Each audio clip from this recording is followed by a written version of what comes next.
ఓడలు బండ్లు, బండ్లు ఓడలవుతాయంటారు పెద్దలు. ఈ విషయం మానవులకే కాదు దేవుళ్ళకు కూడా వర్తిస్తుందా అనే ఆలోచన వస్తుంది. ఇప్పటి వరకు తిరుమల వెంకన్న ఆదాయం ప్రపంచవ్యాప్తంగా ఎవరికీ లేదు. నిత్యం కాసులు లెక్కేసిన టైం సరిపోని ఆదాయం. ఇదంతా తిరుమల ప్రాశస్త్యం ప్రపంచంలో నలుమూలలా పాకిన తర్వాత సంగతి. ఆదాయం సంపాదించడంలో వెంకన్నతో రాముడు పోటీ పడుతున్నాడు. అయోధ్య రామయ్యకు శంకుస్థాపన దశలోనే విరాళాలు వెల్లువెత్తాయి.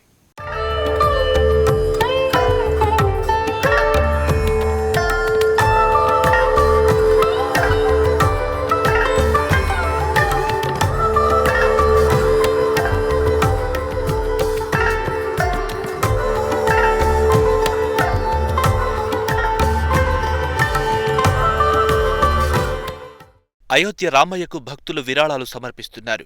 సుప్రీం తీర్పుతో ప్రారంభమైన అయోధ్య రామాలయ నిర్మాణానికి ప్రపంచవ్యాప్తంగా డొనేషన్ల పరంపర కొనసాగుతోంది. ట్రస్టు ఏర్పడిన వెంటనే సాధువులు కూడా విరాళాలు ప్రకటించారు.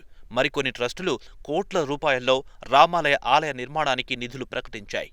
అంతేకాదు మొదటి విడతగా కొంత సొమ్ము ఇచ్చి తర్వాత దశల వారీగా కూడా ఇస్తామని ప్రకటించారు.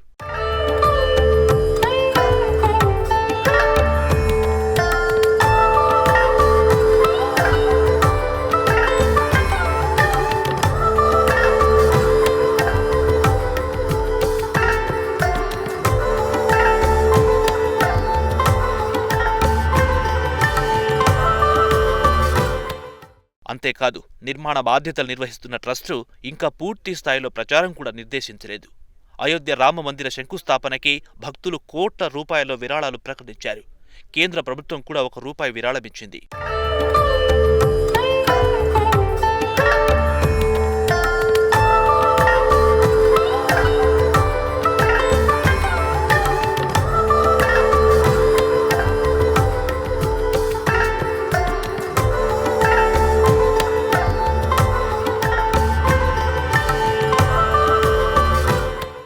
రాజకీయ నేతలు, పారిశ్రామికవేత్తల విరాళాలు ఒక రకంగా ఇంకా ప్రారంభం కాలేదనే చెప్పాలి.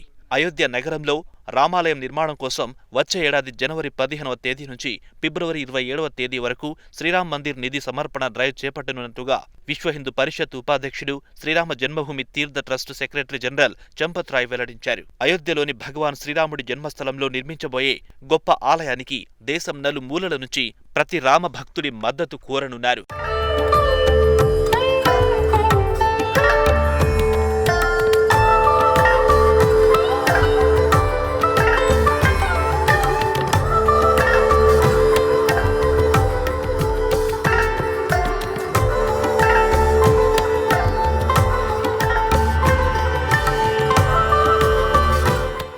విరాళాల సేకరణ కోసం విశ్వ హిందూ పరిషత్ క్రియాశీల కార్యకర్తలు, సాధువులు ఇంటింటికి వెళతారు. మకర సంక్రాంతి నుంచి మాఘ పూర్ణిమ వరకు విస్తృతమైన ప్రచారంలో భాగంగా విహెచ్పి కార్యకర్తలు దేశంలోని 4 లక్షల గ్రామాల్లో 110 మిలియన్ల కుటుంబాలకు చేరుకుంటారు.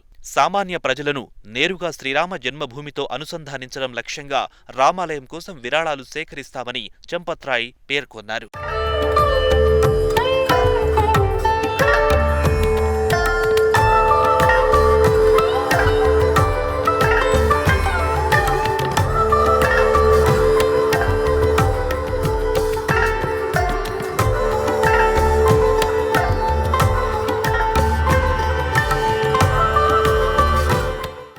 రామాలయం కోసం పోరాడిన అసంఖ్యాక హిందువులకు చంపత్ రాయ్ వందనం చేశారు. రామభక్తులు విరాళాల సేకరణ కోసం ముందుకు రావాలని రాయ్ పిలుపునిచ్చారు.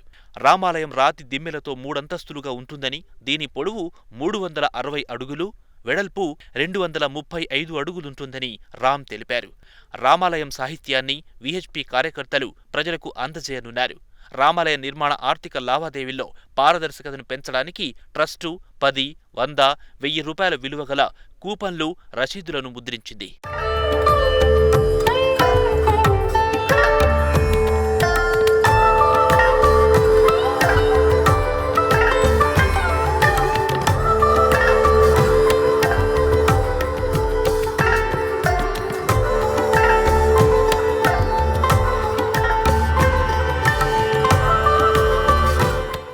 ప్రాచీన క్షేత్రాలకు ఆదాయం రావాలంటే ఎంత సమయం పడుతుంది?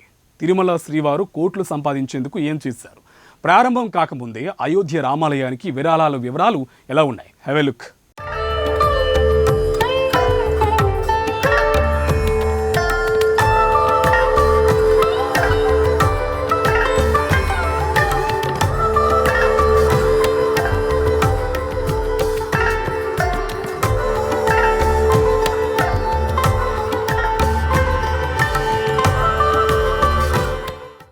ఎవరికైనా ఆదాయం రావాలన్నా, సమాజంలో గుర్తింపు పొందాలన్నా ఎంతో కాలం శ్రమించాల్సి ఉంటోంది. లక్ష్మీ కటాక్షం కలగాలంటే మన కృషితో పాటు అదృష్టం కూడా వరించాలంటారు. ఇది మనకే కాదు, జగత్మయాన్ని నడిపించే పరమాత్ములకు, దేవుళ్లకు కూడా వర్తిస్తోంది.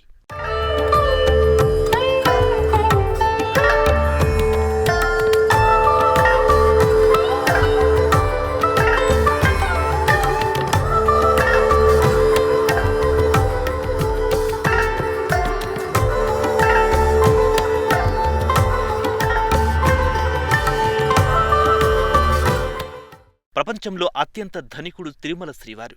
పెళ్లి కోసం కుబేరుడి దగ్గర చేసిన అప్పు తీర్చేందుకు ఆయన భక్తుల కోర్కెలు తీర్చేవాడట. అంతేకాదు, నీ కోర్కె తీరిస్తే నాకేంటి అనేవాడని పురాణాలు చెబుతున్నాయి. అంతేకాదు, తిరుమల స్వామిని వడ్డీ కాసులవాడని, ఆపద మొక్కులవాడని అంటారు.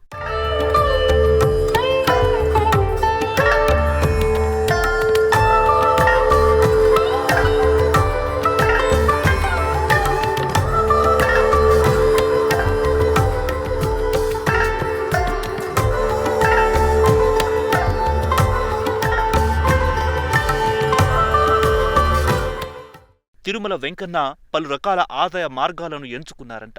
ప్రసాదం, విశ్రాంతి, గదులు, కళ్యాణ మండపాలు, కళ్యాణం, ఇలా అనేక రకాల సేవలతో స్వామి కోట్లకు పడగలెత్తడానికి కొన్ని వేల సంవత్సరాలు పట్టింది. స్వామిని ప్రతిష్ఠించి అనేక ఉత్సవాలు జరుపుతూ ప్రజల్లో నమ్మకం కలిగించేందుకు టీటీడీ అనేక కార్యక్రమాలు చేపట్టింది. ఇప్పుడు టీటీడీ అంటేనే ఓ కుబేర స్థానంగా రూపొందింది. ఇలా ఏర్పడేందుకు ఎన్ని వేల సంవత్సరాలు పట్టిందో తెలియదు. ప్రస్తుతం ప్రపంచంలో ఎక్కువ సంపద ఎవరికుంది అంటే టక్కున తిరుమల వెంకన్న పేరు చెబుతారు.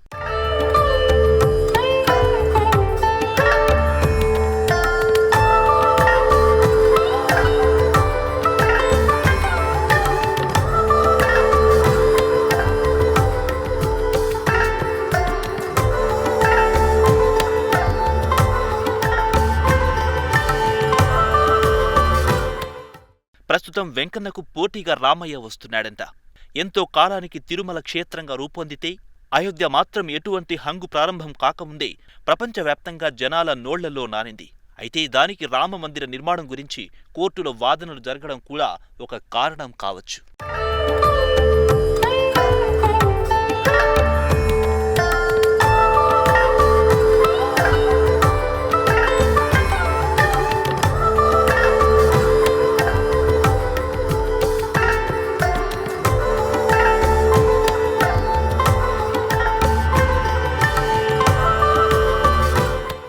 అయోధ్యలో ఇలా భూమి పూజ అయ్యిందో లేదో కాని రామయ్య మాత్రం సంపాదనలో పడ్డాడు. ఇంకా రాముడిని ప్రతిష్ఠించకముందే భక్తులు విరివిగా విరాళాలు ఇస్తున్నారు.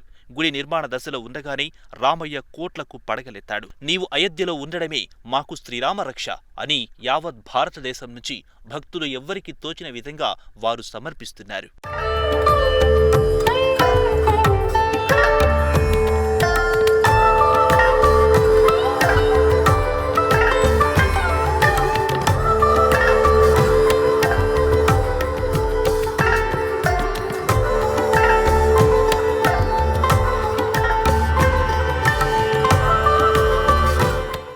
తిరుమల శ్రీవారికి ఎంతో కాలానికి ఆదాయం వస్తే అయోధ్య రామయ్యకు మాత్రం అతి తక్కువ కాలంలో లక్ష్మీ కటాక్షం కలిగింది. ప్రస్తుతం అందుతున్న సమాచారం ప్రకారం వెంకన్నకు మించి రామయ్యకు ఆదాయం ఉందని లెక్కలు కూడా వస్తున్నాయి. త్వరలోనే అయోధ్య కూడా సంపన్న క్షేత్రాల్లో ఒకటిగా మారుతుందని సాధువులు చెబుతున్నారు.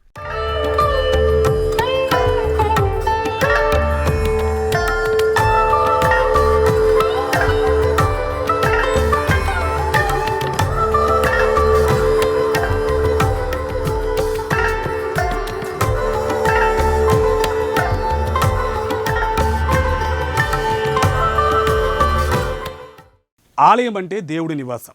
భగవంతుని పాదాల చెంత లక్ష్మీదేవి ఉంటుంది. కాబట్టి డబ్బుకు ఏ విధమైన కొరత ఉండదు. డబ్బు గురించి చింతపడొద్దని అనేక మంది మహానుభావులైన సాధువులు చెబుతున్నారు. భగవంతుని వెనుకే లక్ష్మి కూడా ఉంటుంది. అందుకే ఎవరిని డబ్బులు అడగక్కర్లేదన్న సమాజమే స్వచ్ఛందంగా ముందుకొచ్చి విరాళం అందించే విధంగా ట్రస్ట్ రూపకల్పన చేసింది.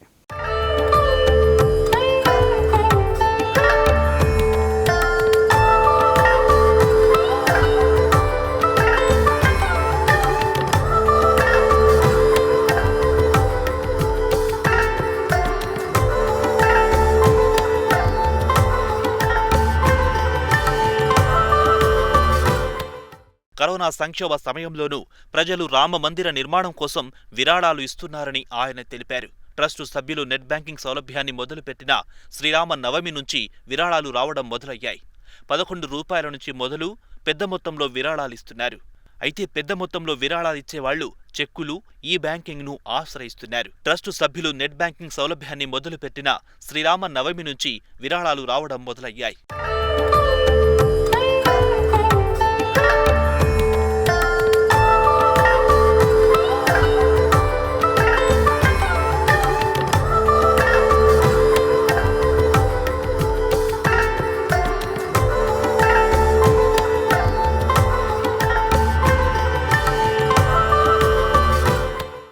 అయోధ్య రామాలయ నిర్మాణానికి పెద్ద ఎత్తున విరాళాలు అందుతున్నాయి. ఉత్తరప్రదేశ్ అయోధ్యలో రామ మందిర నిర్మాణానికి పలువురు పెద్ద ఎత్తున విరాళాలు అందిస్తున్నారు.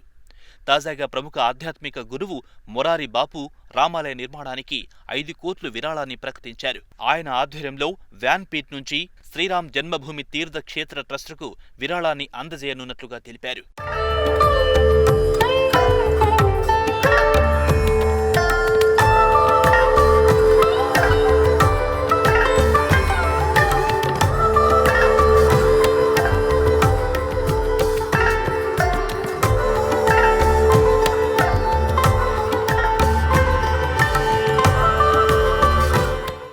పాట్నాలోని ఓ ట్రస్టు భారీగా విరాళం ప్రకటించింది. రామ మందిర నిర్మాణం త్వరలో చేపడతామని కేంద్ర ప్రభుత్వం ప్రకటన చేయడంతోనే రామాలయ నిర్మాణానికి విరాళాల వెల్లువ వస్తున్నాయి. బీహార్లోని పాట్నాకి చెందిన మహవీర్ ఆలయ పాలక మండలి రామ మందిర నిర్మాణానికి 10 కోట్లు అందజేయనున్నామని ప్రకటించింది. ప్రస్తుతానికి తొలుత 2 కోట్లను చెక్కు రూపంలో మాజీ ఐపీఎస్ అధికారి కిషోర్ కునాల్ రామ మందిర నిర్మాణ ట్రస్టుకు ఆ చెక్కును అందజేశారు. దశల వారీగా మిగతా 8 కోట్లను చెల్లిస్తామని చెప్పారు. చెక్కును అందజేసే ముందు జిల్లా మెజిస్ట్రేట్ అనుజ్ ఝా అనుమతి తీసుకున్నట్లుగా వివరించారు. 2022 కల్లా రామ మందిర నిర్మాణం పూర్తవుతుందని ఆశిస్తున్నట్లుగా శ్రీరామ జన్మభూమి తీర్థక్షేత్రం ట్రస్టీ కామేశ్వర్ చౌపల్జీ తెలిపారు. వెండి ఇటుకతో ప్రధాని రామాలయానికి శంకుస్థాపన చేశారు. కాశీ నుంచి వచ్చే 5 పురోహితులు భూమి పూజ నిర్వహించారు. మరోవైపు అయోధ్యలో నిర్మించనున్న రామ మందిరానికి బంగారు ఇటుకను గిఫ్ట్ ఇస్తారని మొఘల్ వారసుడు ప్రిన్స్ యాకూబ్ హబీబుద్దీన్ టూసీ ప్రకటించారు. కేజీ బరువున్న బంగారు ఇటుకను ప్రధానికి అందిస్తానని, దానిని రామమందిర నిర్మాణంలో వాడొచ్చని తెలిపారు.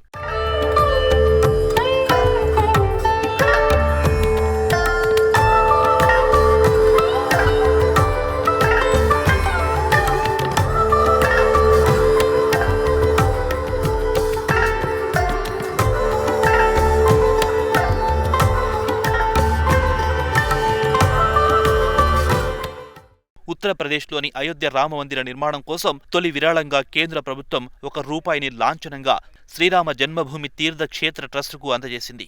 ప్రభుత్వం తరపున హోంశాఖ అండర్ సెక్రటరీ ఫిబ్రవరి 6న ఈ మొత్తాన్ని నగదు రూపంలో ట్రస్టుకు అందించారు. నగదు రూపంలో కానీ, స్థిర చరాస్తుల రూపంలో కానీ ట్రస్టుకు విరాళాలు అందజేయవచ్చని ప్రభుత్వ అధికారులు తెలిపారు.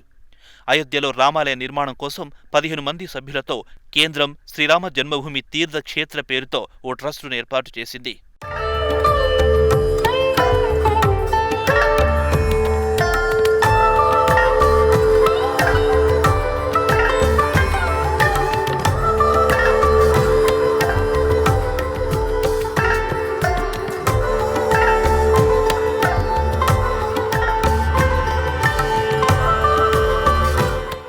ప్రభుత్వం నుంచి నిధులు కాదు, సహకారం మాత్రమే ఆశిస్తున్నామని చంపత్ రాయ్ తెలిపారు. మందిర నిర్మాణం ప్రభుత్వం పని కాదు, ప్రజలకి సేవ చేయడమే ప్రభుత్వం పని. అయితే వ్యక్తిగతంగా ఎవరైనా ప్రజాప్రతినిధులు విరాళాలు సమర్పించవచ్చని ఆయన అన్నారు. భారత ప్రభుత్వ ఖజానా నుంచి మాకు ₹1 విరాళంగా వచ్చింది.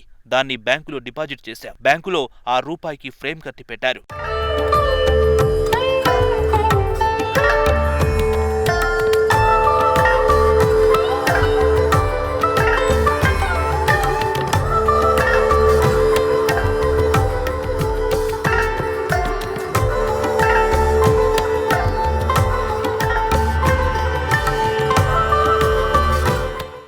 అయోధ్యలో రామ మందిర నిర్మాణానికి నరసాపురం ఎంపీ రఘురామకృష్ణంరాజు తన 3 నెలల జీతాన్ని విరాళంగా ఇచ్చారు. రామ జన్మభూమి తీర్థ క్షేత్ర అకౌంట్కి తన విరాళాన్ని రఘురామకృష్ణంరాజు జమ చేశారు.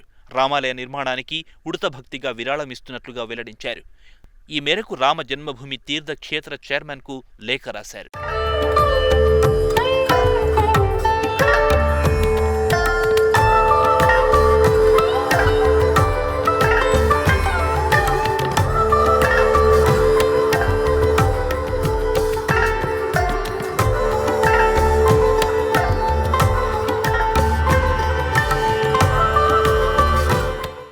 అయోధ్యలో రామమందిరం నిర్మాణం కోసం దేశవ్యాప్తంగా విరాళాలు సేకరిస్తామని శ్రీరామ జన్మభూమి తీర్థక్షేత్ర ట్రస్ట్ ప్రకటించింది. ఇందుకోసం 4 లక్షల మంది వాలంటీర్లు దేశవ్యాప్తంగా 12 లక్షల కుటుంబాలను కలిసి విరాళాలను సేకరిస్తారని రామమందిర నిర్మాణ ట్రస్ట్ వెల్లడించింది.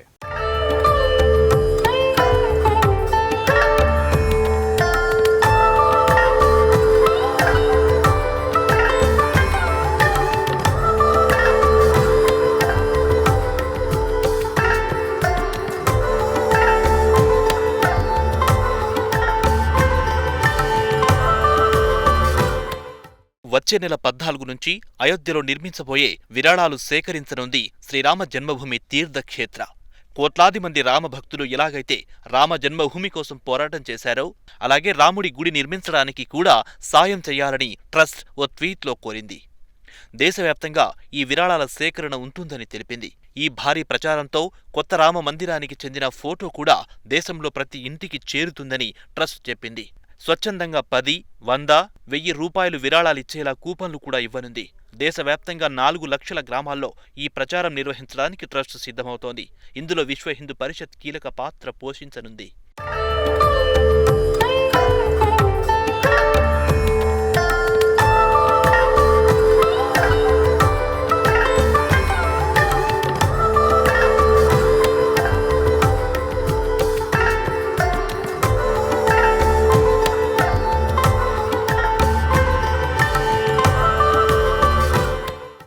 పదిచ్చినా సరే తమ తల్లిదండ్రులు ఈ బృహత్ కార్యక్రమంలో పాల్గొన్నారని, వారి పిల్లలు ఆనందంగా చెప్పుకోవాలని అందుకనే 10 రూపాయల దగ్గరి నుంచి కూపన్లు ముద్రించామని ట్రస్ట్ నిర్వాహకులు తెలిపారు. 10 రూపాయలవి 4 కోట్ల కూపన్లు, 100 రూపాయలవి 8 కోట్ల కూపన్లు, 1000 రూపాయలవి 12 లక్షల కూపన్లు ముద్రిస్తామన్నారు. వీటన్నింటికి రసీదు కూడా ఇవ్వనున్నారు. ఈ కూపన్లన్నింటికీ ప్రజలకు పంచిపెట్టడం ద్వారా రామమందిర నిర్మాణానికి 960 కోట్ల రూపాయలను జమ చేయాలన్నదే తమ ప్రయత్నమని అయోధ్య రామ మందిర నిర్మాణ ట్రస్ట్ తెలిపింది.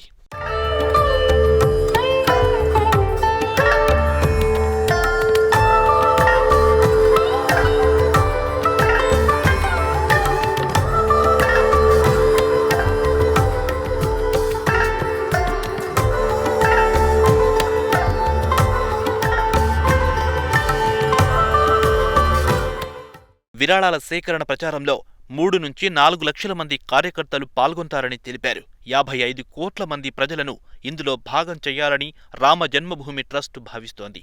వీరంతా రామ జన్మభూమి చరిత్రను 5 లక్షలకు పైగా గ్రామాలకు తీసుకెళ్లే ప్రయత్నం చేస్తారు. ఈ ప్రచార కార్యక్రమం 2021లో జనవరి 14న మకర సంక్రాంతి నాడు ఆరంభమై ఫిబ్రవరి 27న మాఘ పూర్ణిమ నాడు ముగుస్తోంది.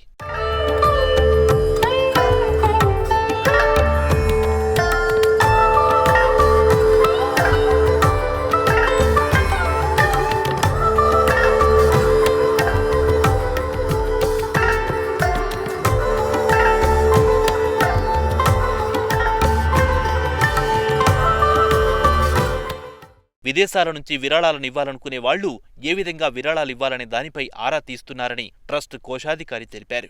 Foreign contribution regulation act certification ప్రక్రియ కొనసాగుతూ ఉండడంతో ఎన్ఆర్ఐల నుంచి విరాళాలు తీసుకోవడం లేదని వెల్లడించారు. ప్రక్రియ పూర్తయితే 5 నుంచి 7 కోట్లు వెంటనే వస్తాయని తెలిపారు. Foreign contribution regulation act certification ప్రక్రియ కొనసాగుతుండడంతో ఎన్ఆర్ఐల నుంచి విరాళాలు తీసుకోవడం లేదని వెల్లడించారు. ఇతర మతస్థులు విరాళాలిచ్చినా తీసుకునేందుకు తాము సుముఖంగానే ఉన్నామని ట్రస్టు అధికారులు తెలిపారు.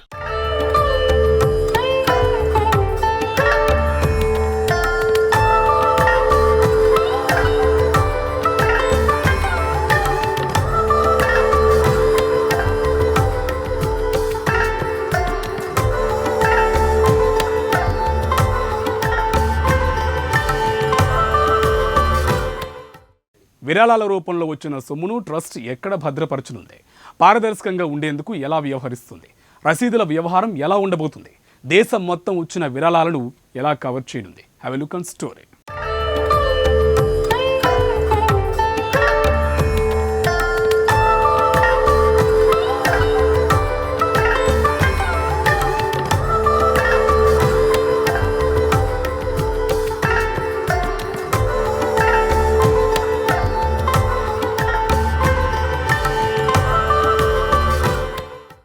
రామ మందిర నిర్మాణానికి కావలసిన నిధులను సమకూర్చుకునేందుకు తమ ప్రచారాన్ని 50 కోట్ల మంది ప్రజల వద్దకు తీసుకెళ్తామని, ఇంత పెద్ద సంఖ్యలో సాధారణ ప్రజలు అనుసంధానమయ్యే బృహత్ కార్యక్రమాన్ని ప్రపంచ చరిత్రలో ఎవ్వరూ చూసి ఉండరని చంపత్ రాయ్ అన్నారు.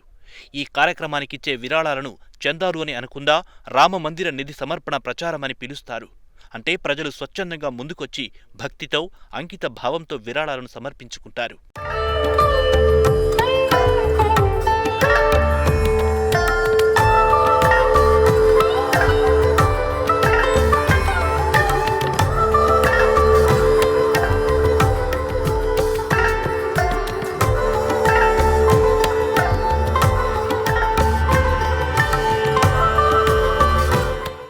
నలభై 42 రోజుల పాటు సాగే ఈ ప్రచార కార్యక్రమంలో కార్యకర్తలు తమతో పాటు రామమందిర చరిత్ర, ఆలయ చిత్రాలు, కంట్రిబ్యూషన్ కూపన్లను తీసుకెళ్తారు. రామజన్మభూమి చరిత్రను హిందీ, ఇంగ్లీష్లో మాత్రమే కాకుండా అన్ని రాష్ట్రాల మాతృభాషల్లోనూ కూపన్లు ముద్రిస్తారు.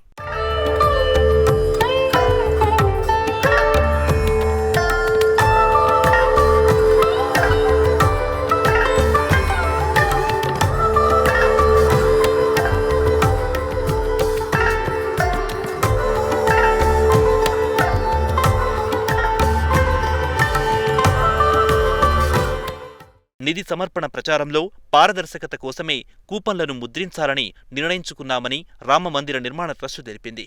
సేకరించిన సొమ్మును దేశంలో 3 పెద్ద బ్యాంకులు, state bank of India, Punjab national bank, bank of బరోడాలో జమ చేస్తామన్నారు.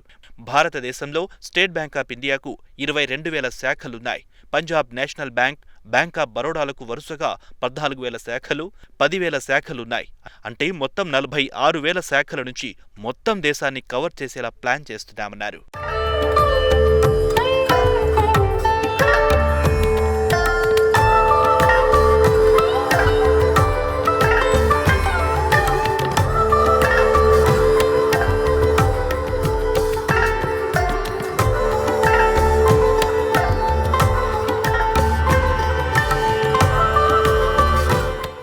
ఈ పని కోసం మా కార్యకర్తలు రోజు 3 నుంచి 4 గంటలు కేటాయిస్తారు.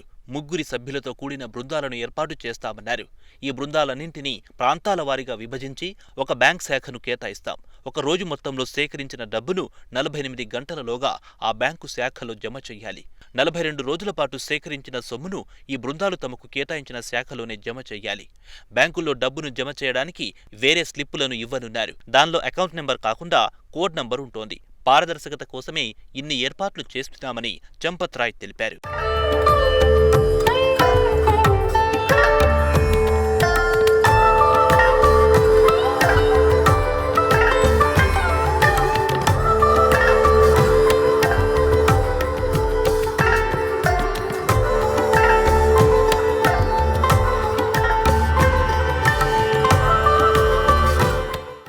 అయోధ్య రామ మందిర నిర్మాణం కోసం ఇచ్చిన 1,400 కోట్ల విరాళాలను మింగేశారని ఆరోపణలు వస్తున్నాయి. కొంతమంది నేతలు, కొన్ని సంస్థలు మత ముసుగులో దేశ విచ్ఛిన్నానికి కుట్రలు చేస్తున్నారని హిందూ మహాసభ నేత పాండే అన్నారు.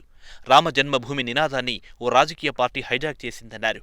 రామ జన్మభూమికి రాజకీయ పార్టీలకు సంబంధం లేదంటూ భారతీయులు అప్రమత్తంగా ఉండాలని సూచించారు. అయోధ్య రామాలయం హిందూ మహాసభ సొంతమని పాండే అన్నారు.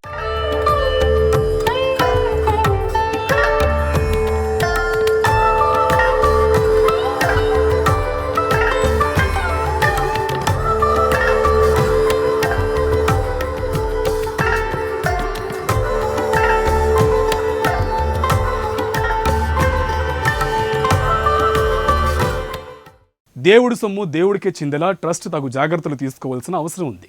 టీటీడీ నిధులు గోల్మాల్ వ్యవహారం రచ్చుకెక్కింది. బంగారం, డిపాజిట్లు, హుండీ లెక్కింపులు ఇలా అన్ని చోట్ల అక్రమాలు జరుగుతున్నాయని పలుసార్లు వార్తలు వచ్చాయి. అయోధ్య రామయ్య నిధుల విషయంలో ఇప్పుడు వచ్చిన ఆరోపణలను నివృత్తి చేసి ఇకపై నిధుల వ్యవహారంలో ఎవరు నోరెత్తకుండా ఆలయ నిర్మాణ ట్రస్ట్ చర్యలు తీసుకోవాల్సి ఉంది. ఇది వాటి స్పెషల్ ఫోకస్. మరో అంశంతో మళ్ళీ కలుద్దాం. అంతవరకు చూస్తూనే ఉండండి ప్రైమ్ న్యూస్.